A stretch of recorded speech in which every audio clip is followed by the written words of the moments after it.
আবু লাহাবের সম্পূর্ণ জীবন কাহিনী একটি ইসলামিক বাস্তব ঘটনা। বাংলা ভাষায় পরিচয় ও পরিবার।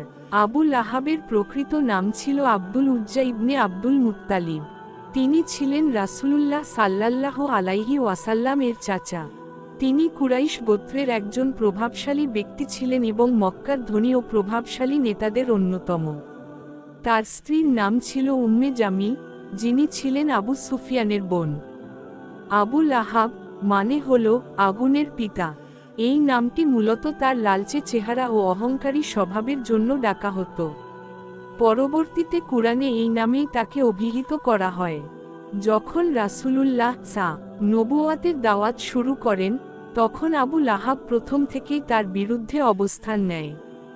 একবার রাসূলুল্লাহ তার পরিবারকে একটি দাওয়াত দেন এবং বলেন, এর থেকে বড়, হে আমার আত্মীয়গণ, আমি তোমাদের জন্য একটি গুরুতর সতর্কবার্তা নিয়ে এসেছি।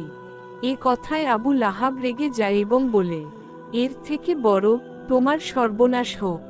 তুমি কি আমাদের এ জন্য ডেকেছিলে? এই ঘটনায় আল্লাহ তাআলা নাজিল করেন সূরা লাহাব। এর থেকে বড়, ধ্বংস হোক আবু লাহাবের উভয় হাত এবং সে নিজেও ধ্বংস হোক। সূরা আল লাহাব, আয়াত 1। আবু লাহাবের স্ত্রী উম্মে জামিল ইসলাম ও নবীজির প্রতি শত্রুতা দেখাতেন অত্যন্ত কুটিলভাবে।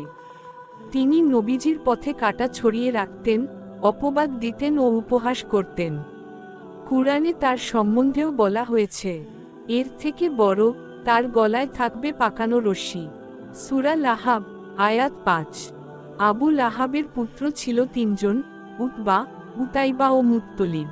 রাসূলুল্লাহ এর কন্যা রুকাইয়া ও উম্মে কুলসুম প্রথমে উতবা ও উতাইবার স্ত্রী ছিলেন। কিন্তু নবুয়াতের পর আবু লাহাব তাদের তালাক দিতে বাধ্য করে। বদর যুদ্ধে মুসলিমদের বিজয়ের খবর শুনে আবু লাহাব প্রচণ্ড রেগে যায় ও মানসিকভাবে ভেঙে পড়ে। কয়েকদিন পর সে চর্মরোগ, বোঝা যায় সম্ভবত গুটিবসন্ত, আক্রান্ত হয়। তার শরীর পচে যেতে থাকে এবং কেউ তার কাছে ঘেঁষত না। মৃত্যুর পরেও কেউ তার মৃতদেহ স্পর্শ করেনি। কয়েকজন কুলি টাকা নিয়ে দূর থেকে লাঠি দিয়ে ঠেলে তাকে গর্তে ফেলে দেয়। ইসলামের দৃষ্টিভঙ্গি। আবু লাহাব হল একমাত্র ব্যক্তি যার নাম কুরআনে সরাসরি উল্লেখ করে তার ধ্বংসের ভবিষ্যদ্বাণী করা হয়েছে। এটাই প্রমাণ করে, দুনিয়ার শক্তি, সম্পদ ও খ্যাতি কোনো কাজে আসে না, যদি আল্লাহর বিরুদ্ধে অবস্থান নেওয়া হয়। এই কাহিনীর শিক্ষণীয় দিকসমূহ: 1. দুনিয়ার অহংকার, ক্ষমতা ও ধনসম্পদ চিরস্থায়ী নয়। 2. নবীজির প্রতি শত্রুতা ও কটাক্ষের পরিণাম অত্যন্ত ভয়াবহ। 3. সঠিক পথ অবলম্বন করা এবং সত্যকে গ্রহণ করা প্রত্যেক মানুষের দায়িত্ব। 4. কুরআনের ভবিষ্যদ্বাণী কতটা সত্য, তা আবু লাহাবের জীবনের পরিণাম থেকে স্পষ্ট। 5. পারিবারিক সম্পর্ক থাকলেও ঈমান ব্যতীত তা মূল্যহীন। আবু লাহাব ছিলেন নবীজির আত্মীয় হয়েও ইসলামের কঠোর শত্রু। তার জীবনের কাহিনী থেকে আমরা শিক্ষা নিতে পারি কিভাবে ঈমানহীনতা ও অহংকার মানুষকে ধ্বংসের মুখে ঠেলে দেয়। এই কাহিনী আমাদের জন্য একটি স্পষ্ট বার্তা, আল্লাহ ও তার রাসূলের বিরুদ্ধে অবস্থান নেওয়া মানেই চরম পরিণতি।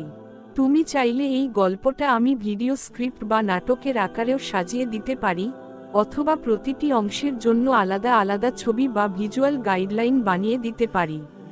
কিভাবে চাই